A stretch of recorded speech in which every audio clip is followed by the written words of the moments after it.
Hello, Kyle. Hi, hello, hello, hello. How's it? I'm good. Thanks for being on the podcast today. Really appreciate it. Yeah, thanks for having me. I appreciate it too. Yeah, Kyle. So let's jump in. Would you be able to just give a very brief description of who you are and what it is that you do? Yeah, sure. I'm a contemporary artist. I'm based in Cape Town, South Africa. Um, kind of, I do a little bit of illustration, predominantly paintings. So yeah, I paint pretty large scale paintings. They're very maximalist, colorful, playful, joyful.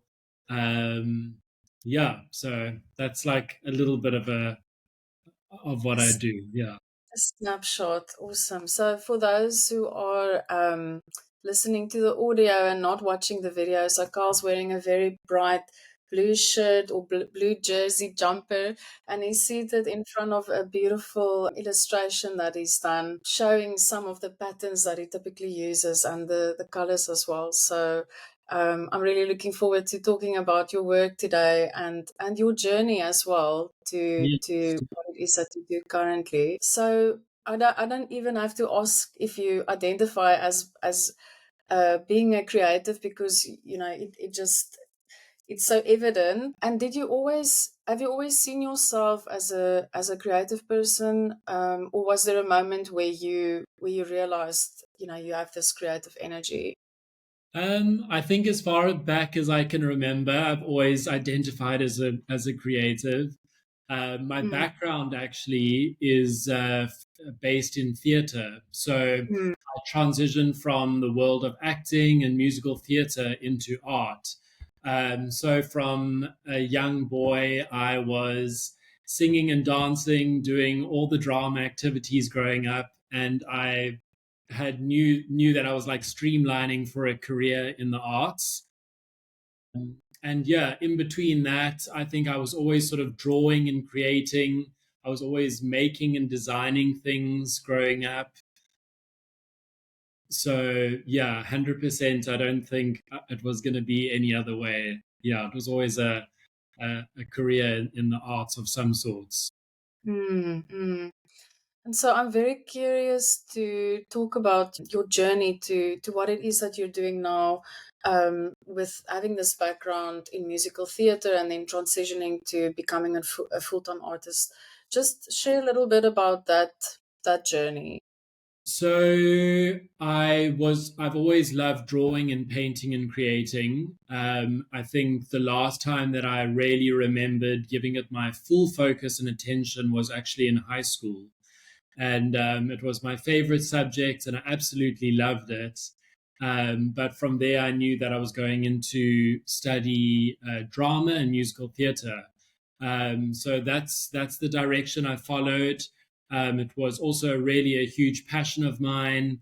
And, I had certain goals even within that along the way. And those included being part of international touring companies within musicals. And that's something that I had achieved. And from there, I ended up actually taking a full time job within a permanent theatre space in Cape Town, and that allowed me to use a multitude of skills. I would perform, I would stage manage, I was doing set design, I was doing costume design. It was kind of like a theater collective where, a group of people were doing a multitude of skills and everyone would sort of contribute. So I was lucky to be in a position where I could use all of those skills. And while I was touring with musicals, I actually would carry a sketchbook. I was always drawing and creating. It was like a sideline hobby. And so when I decided to no longer tour and be more rooted in Cape Town, I started giving my full time attention to drawing and painting and creating. And I kind of, within a year, I had built a body of work. I had just sort of like was on a daily basis creating and practicing my art by day. And then at night, I would have my career in theater. Mm, So even with that job, actually, because of the demands of doing various work within the theater. I was working, designing, sometimes making and creating for the theater during the day. If I had spare time, I would be drawing and painting. And I decided to put a body of work together that I'd collected over a year. And I began the process of producing my first solo show myself. Mm. So I found a gallery and a space, and yeah, I put this solo show together, and I was very fortunate because that show actually then ended up getting a lot of kind of like media engagement and response. And just as it launched, about a month later, we kicked off into COVID. Wow. So I was like, okay, great. This is a little bit of a hiatus from theater. And, when this passes, I'll go back into theater. But for now, I'm going to keep myself busy, and I'm going to carry on with my art.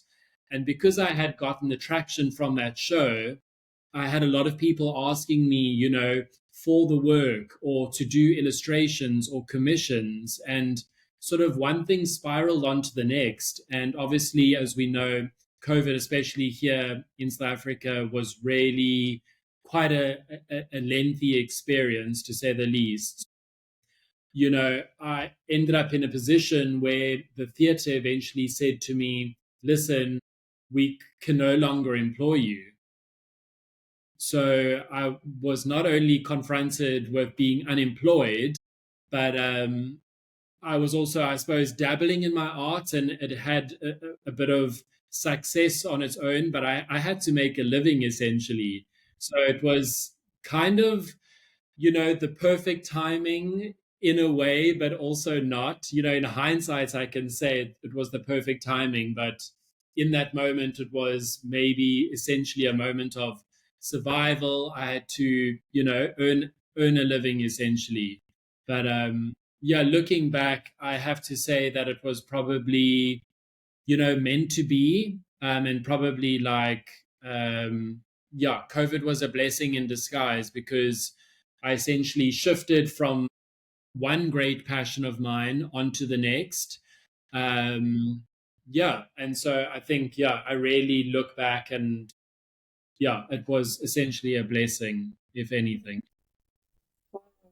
But That's a for sure. roller coaster for sure. I can imagine. Yeah, Yeah, you speak about it at the moment in a state of being very calm, and you were able to see how it all unfolded, and looking back, you can see it as a blessing in disguise. But as you were talking, I was wondering, how did you actually feel when that all happened? Lots of things being out of your control actually at that yeah, moment.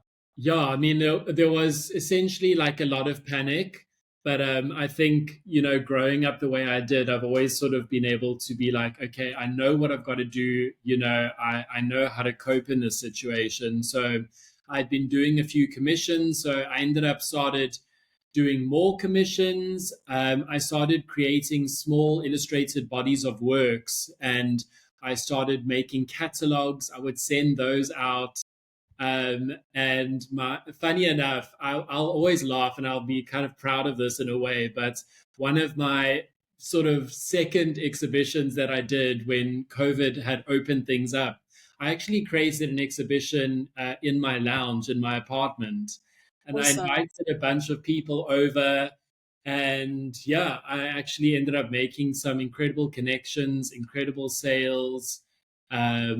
So yeah, it was really a time to think on my feet. Wow, fantastic. So Carl, you sound like the kind of person that remains open to opportunities, even just the way that you're talking about your story, and having this exhibition in your home as well. Yes. Improvising with what happens and being able to pivot and adapt. I wonder what the impact of your musical theater training, if that has had an impact on your ability to do just that, do things on the fly and adjust. Yeah, I think 100%. like the world of musical theater alone requires a lot of discipline. People often also think like, oh, you just get up on stage and, you do like one show a night, but there's so much discipline and focus that's required that goes or remains unseen. It's constant training, doing, whether it's training vocals, it's training the body, also rest. Yeah, there's really just so much that goes into it. It's really not as almost as glamorous as it seems. But I think essentially it's that discipline from that kind of carried on into the next thing. So I think I learned that focus, and I kind of definitely carried that through. And yeah, that hasn't been the only thing that's carried through from my theater background. I think like my work has been so heavily influenced from my world of musical theater.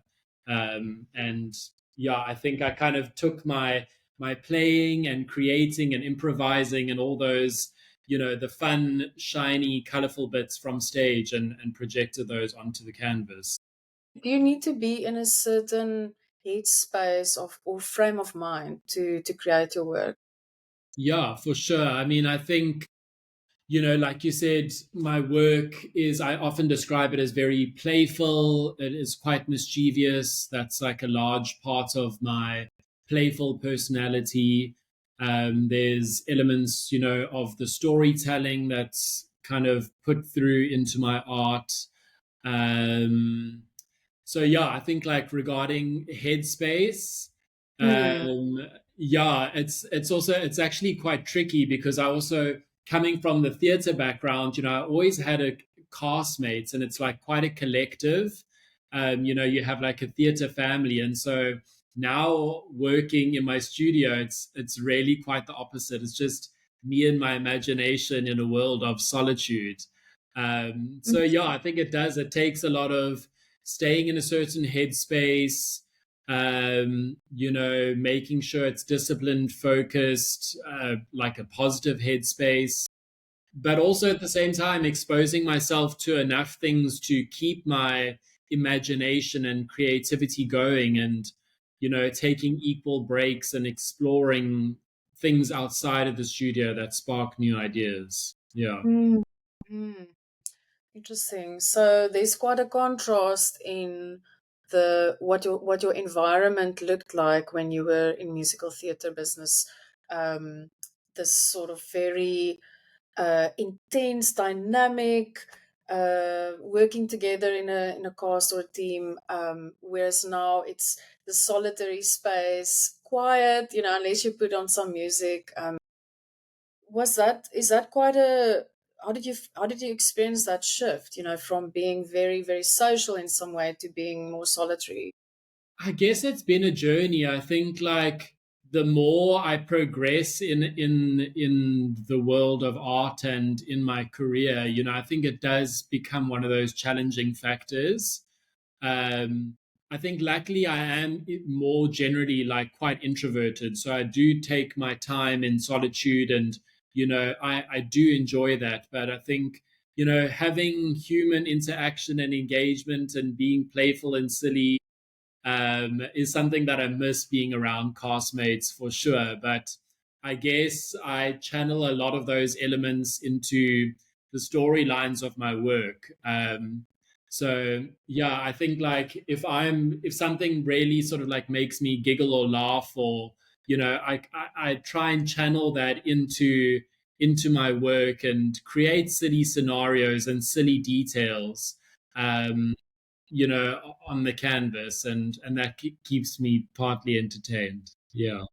And what about the people seeing your work and people buying your work as well? What do they often see in your work? I think like quite a common thread that people find in my work is that I've realized over time is that there's a large aspect of like joy, love, and happiness in my work.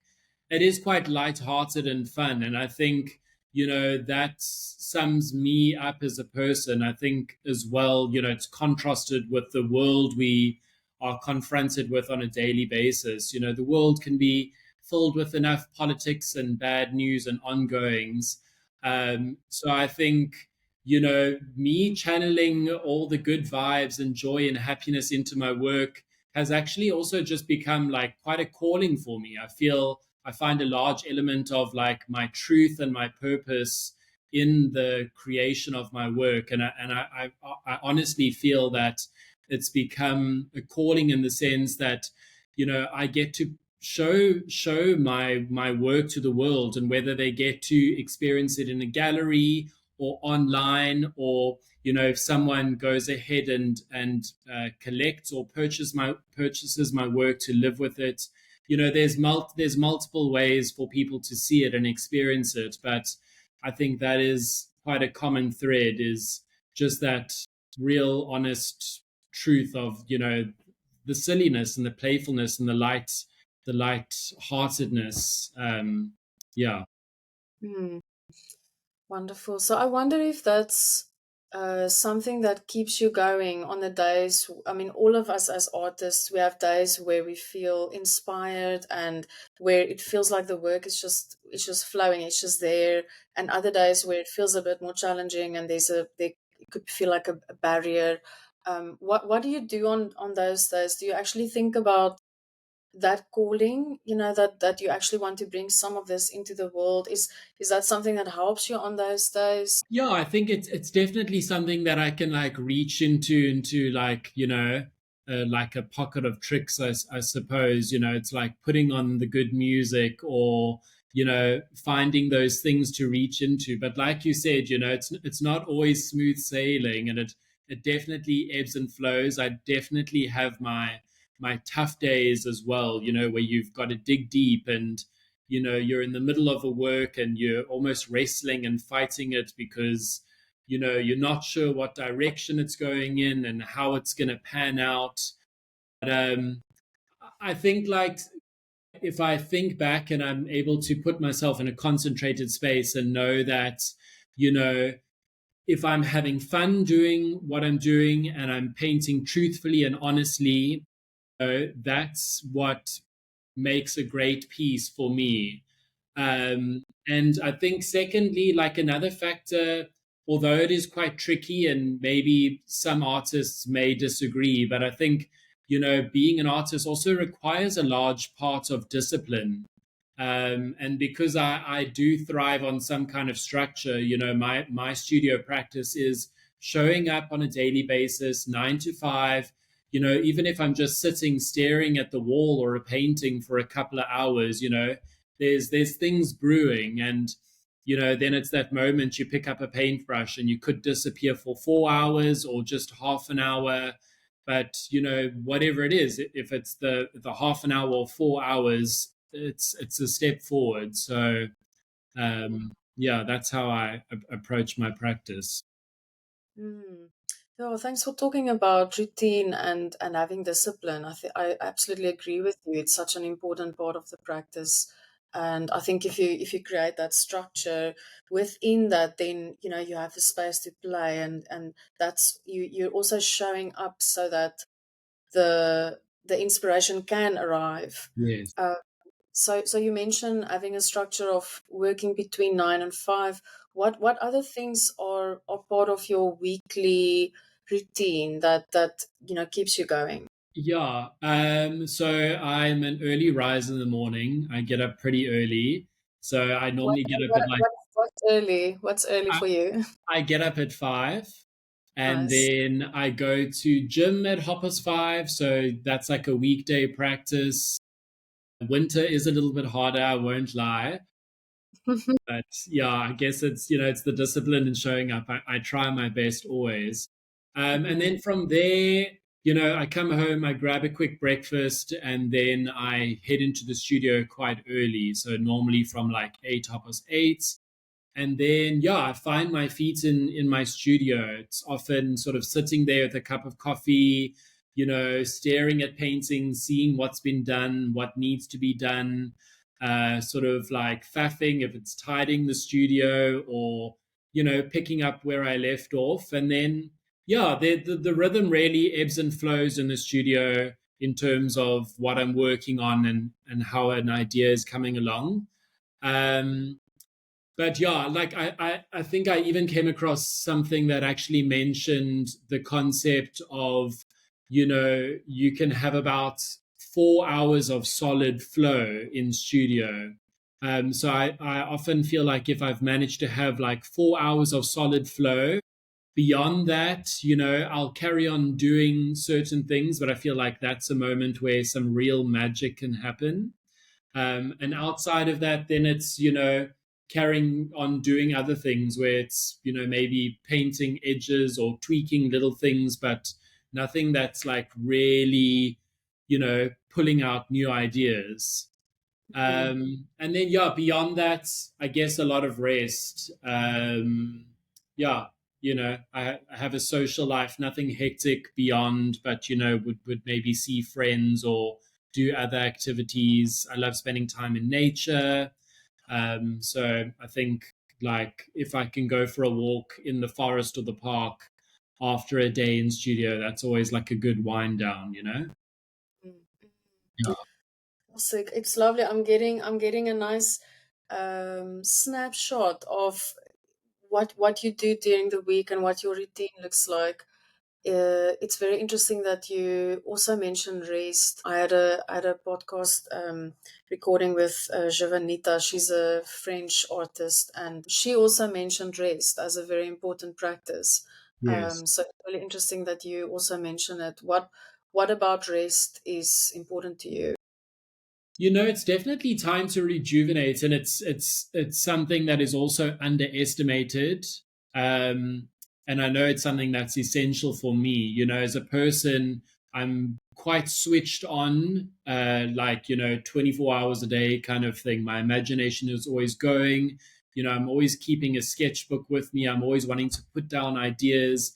You know, um, and then even with life on social media, that's also something that's also sort of constantly triggering and helping and stimulating us and giving us ideas. So um I think sometimes to just put those things down or walk away, like I know nature's just a really good one for me to switch off. And then also in the past couple of years, being kind to myself and making sure I take breaks. Like I feel like it's a fortunate thing to be able to take a break somewhere and go where there's like no signal.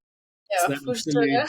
it's such a blessing in the world where everything is so switched on. So then it's kind of like, oh well, it's out of my control. I've got it. My phone's just going to go off. Mm. So yeah, to have moments like that are always amazing. They just reset you. Yeah. So when I'm kind to myself and I give myself enough rest, it always pays off and shows up in the work. Yeah, and I think that wisdom really comes with age, actually knowing that Yeah. this is so vital and seeing the benefit of it. Yeah. What are your go-to spots in South Africa where you don't have any signal? Where are the Uh, places that you do? I've gone camping and stuff with my brother in the Karoo. My brother loves that kind of thing, so he does, sort of like Land Rover activities. So I'm always fortunate enough to join him on adventures like that. So yeah, I'll go just about anywhere. And yeah, just to be under those open skies, see the stars, have 360 views of nature all around you. Um, yeah, those are always the best. Yeah, we definitely share that practice. That's something that's really important to me as well. Places that I like to go to in South Africa, the one is the Cedarburg, Yes. and the other is the Kalahari, which is, I don't know if you've been, but it's between Namibia, Botswana, and South Africa, and Okay. incredible night skies for stargazing and also night reception. Yeah. Yeah. I always feel very refreshed when coming back from a place like that. So yeah, that's definitely a practice that's important to me as well. Yeah. Um, Yeah. Those places sound amazing. so what's your relationship with social media. You bring that into the conversation. And I really enjoy seeing your posts. It feels like I'm getting to know you in that way. Yeah. How do you manage it?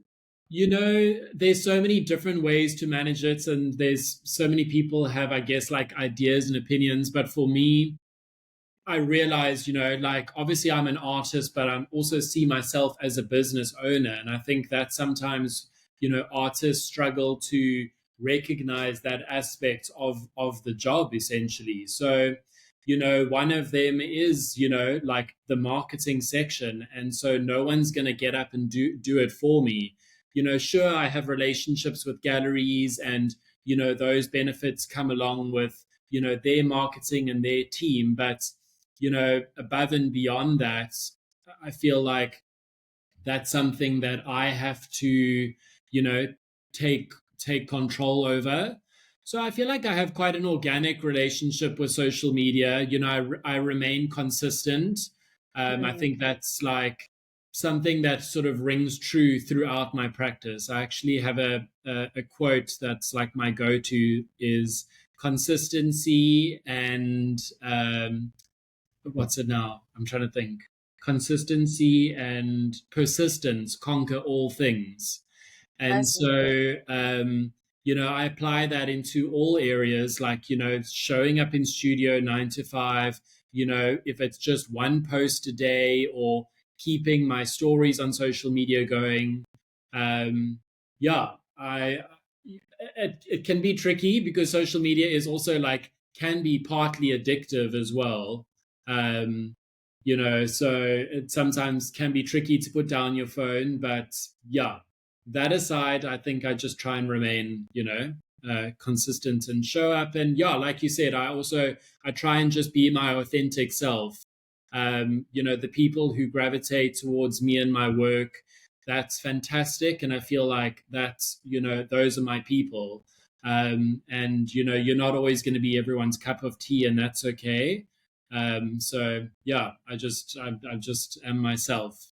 Yeah. Yeah, I think social media has so many different functions, and you're right in the marketing element, and then I think there's the social connection element as well, and also inspiration. You also mentioned being inspired by what else you see on social media, and I think it's good to have that awareness of these all these different things that you actually get out of it, and that you contribute to as well. Yeah, yeah, yeah. I mean, there's always things to see, I guess like the world's become a smaller place. So, if you can't go to an exhibition, you can have an exhibition, right there in front of you. Um, Mm, and then other benefits of social media I've made because I work in solitude, I've actually made some of my best friends who are also artists, through social media. And I have new friends. I have a friend who I've had for like 4 years through social media. So, yeah, there are some exciting connections to be made as well. absolutely. Where is your studio exactly? I didn't actually ask you. So, my studio is in Woodstock in Cape Town. So, I'm Would based at Side Street Studios. Yeah, so it's a big studio collective, and there's a variety of creatives and artists who, lovely. That's a great space to be in. And yes. Yeah. um, how long have you had a studio there? So I've only been there for, I think it'll be 2 years now. Hmm. Before that, yeah, like I said, it was starting off in my dining room, and then it was, working in a spare bedroom or my garage. And so, yeah, part of the journey was being ready to take that leap to get into a studio.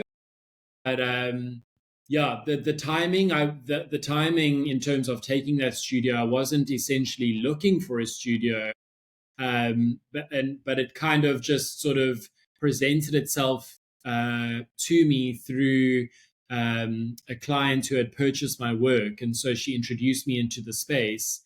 But taking that leap, it was just like, synchronistic because it was just the best decision I made, and it really helped to just elevate and propel me a little bit further. Yeah.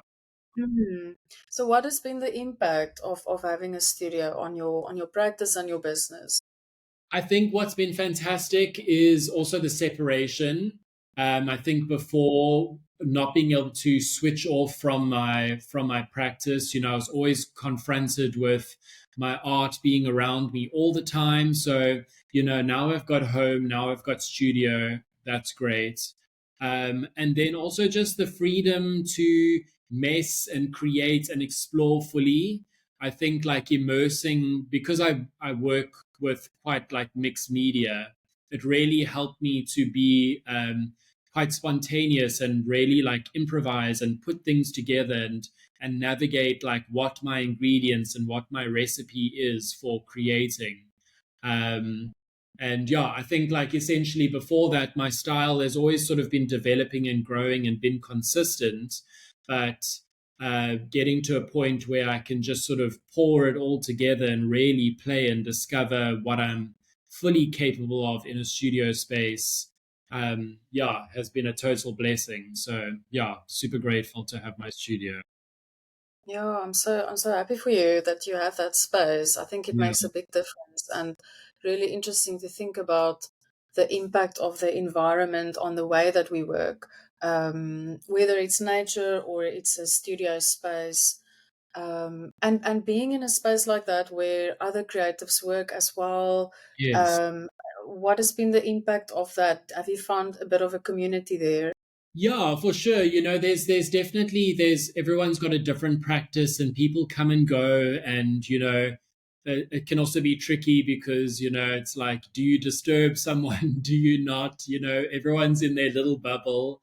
But where my studio is, I've actually had a lot of people coming and going, but I have a, a neighboring studio where I have an artist who comes from America to South Africa for 6 months. So that's been great, having that friendship which has been budding. And then in between that, there's new artists that come and go. And so the artists that have been in there, like I've also made friendships there. So when those moments happen, it's always great. You've got, the people coming in and out of your studio, giving you a second set of eyes, Mm. inspiring and motivating each other. So yeah, that is nice to have that sense of community and bit of like social outlet here and there. Mm. Awesome. I actually want to circle back to something else you said earlier in the conversation about seeing yourself as a business owner. Um, did you, when you went into becoming a full-time artist, did you have that mindset from the get-go, or was that something that developed later on? Um, I think it's something that's definitely developed, but I also, if I think to myself, like I often recall, and I think like it's taken some time to like reflect back. But I think if I look at the way that I grew up, I kind of came from a family or with parents who, didn't really just give me everything. I always had to work for it. So it allowed me to be innovative when I was younger. I was always making things and selling them. Later on when I was in boarding school. So when I was in boarding school, I opened up a tuck shop. So, those sorts of like aspects of like learning how to be responsible for making my own money and how business works.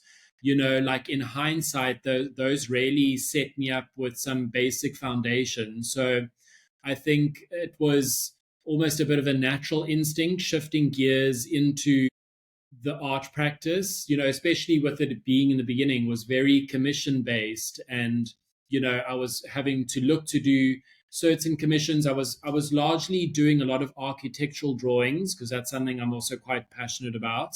So it was like colorful illustrated drawings of people's homes or Cape Town.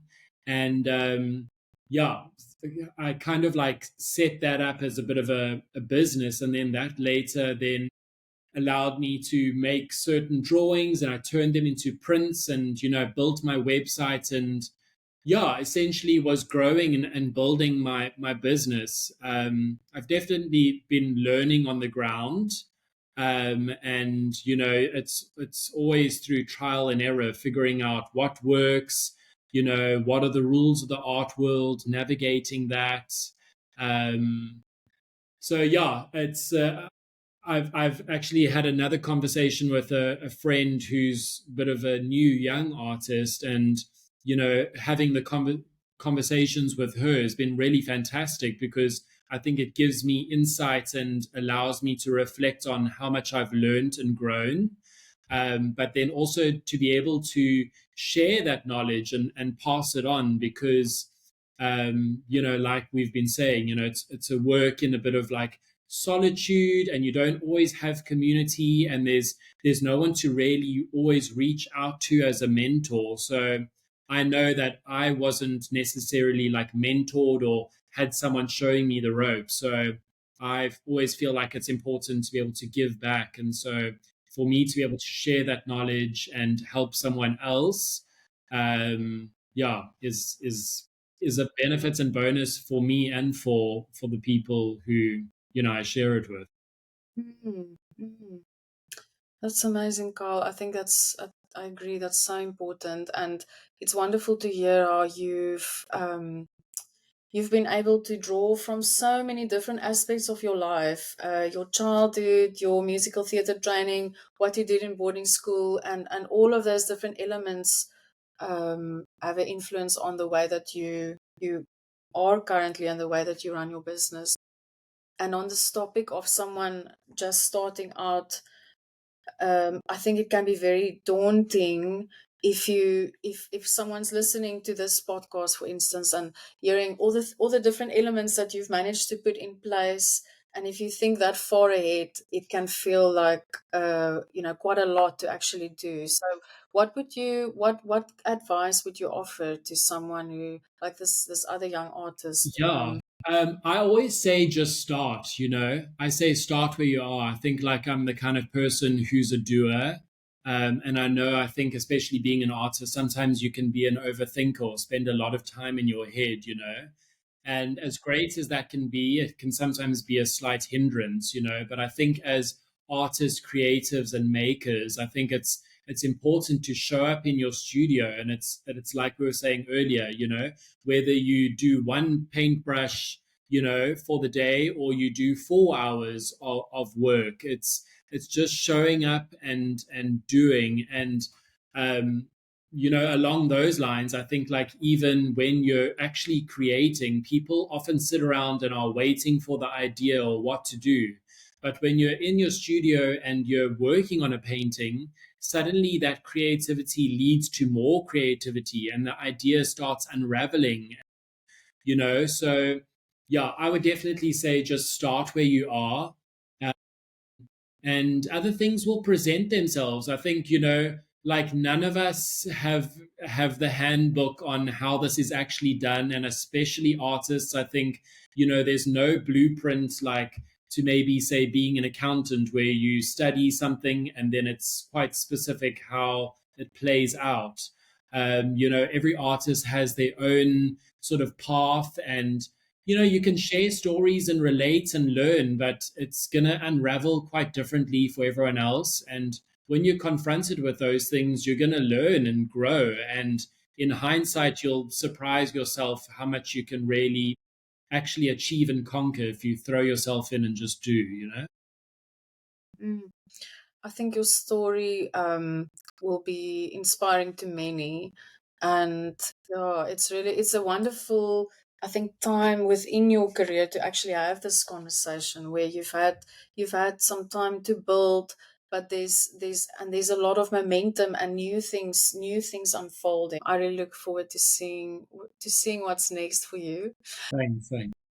I wanted to ask if you still carry a sketchbook around. Is that still part of your practice? 100%. Yeah. I mean, I've got like multiple sketchbooks in my studio. I always keep one in my tote bag that I carry around with me. I've even actually got like a really small, like A5 size sketchbook that I can put in my pocket. Wow, So, so yeah. tiny. Yeah. So, like, I'm always doodling and creating. I think it keeps me busy and entertained. So, yeah. Mm, Yeah. Always collecting ideas. that's great. That's great. Yeah, that we definitely have that in common. I always carry a sketchbook with me as well. There's so much to be inspired by. Is there anything you want to share or ask, or share actually that I didn't ask? No, I think you asked most questions. Yeah. I'm just grateful for this opportunity to come and, have this chat with you and share my story. And like you said, I think it would be a bonus if I could manage to inspire or, motivate someone else, who's a creative or an artist. Um, yeah, I think like I've realized how much reward there is in being able to help others and help other artists. And like I said, even the sense of help with my work, being able to share that love and that truth and that happiness and joy through my work has become such a purpose and calling for me that I think like where I've landed now in this journey is just meant to be for me. Yeah. Mm. Oh, it's wonderful to have that feeling, to have that knowing. I think that gives a lot of grounding, and I think that comes through in your work as well. Thanks. Um, a last question: what is next for you? What are you working towards? I think I saw something about a solo coming up. So Yes, when yeah. is So I have an event coming up which will be in August, the middle of August. That's a small showcase. It's a pairing of kind of fine dining in a venue in Tinswalo in Cape Town with art. So curated, everything will be curated to fit. September, I'm doing a event with Sealand, and that's kind of in connection with ocean conservation. And then from now, or actually since June, I've been working on my solo for 2026. So that will be in February in Cape Town, in a gallery here in Woodstock.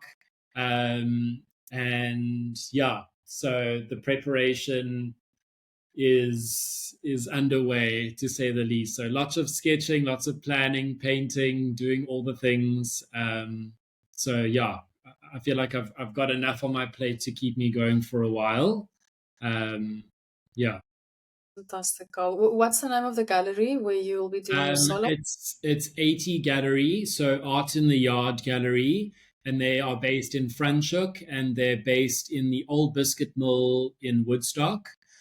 So I've got work showcased at both galleries, and yeah, we've been working together for the past few years. And yeah, I've been very fortunate the past 2 years that I've shown my work with them. I've had two sold out shows, and Excellent. so I'm very excited to, and also nervous to deliver again. But like I said, I'm just throwing my all and my honesty and my passion into my work, and yeah, just hoping to create another exciting, truthful show. Yeah, Fantastic, fantastic. Well, I really hope that at some point when I'm back in Cape Town, you've got work on display and I can actually come see it in person. That yeah, would be that would be amazing. Yeah, definitely. Thanks so much, Carl. It was really lovely to get to know you a little bit better through this episode, and I've been enjoying getting to know you through social media. I always find it so interesting when you've seen someone's posts, and then you hear a little bit about their story, and it when you speak to them in person, it's just a little bit more 3D. But it's the same person, same work. I always find that so interesting.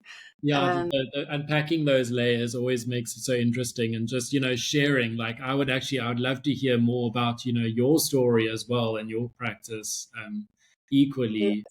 It's always so much yeah to share and learn. So yes, yes, thank you. absolutely. We can learn from each other's stories. Thanks for everything that you shared. I really look forward to seeing what the next few months will bring for you. You've got nice variety of things taking place. All the best with that.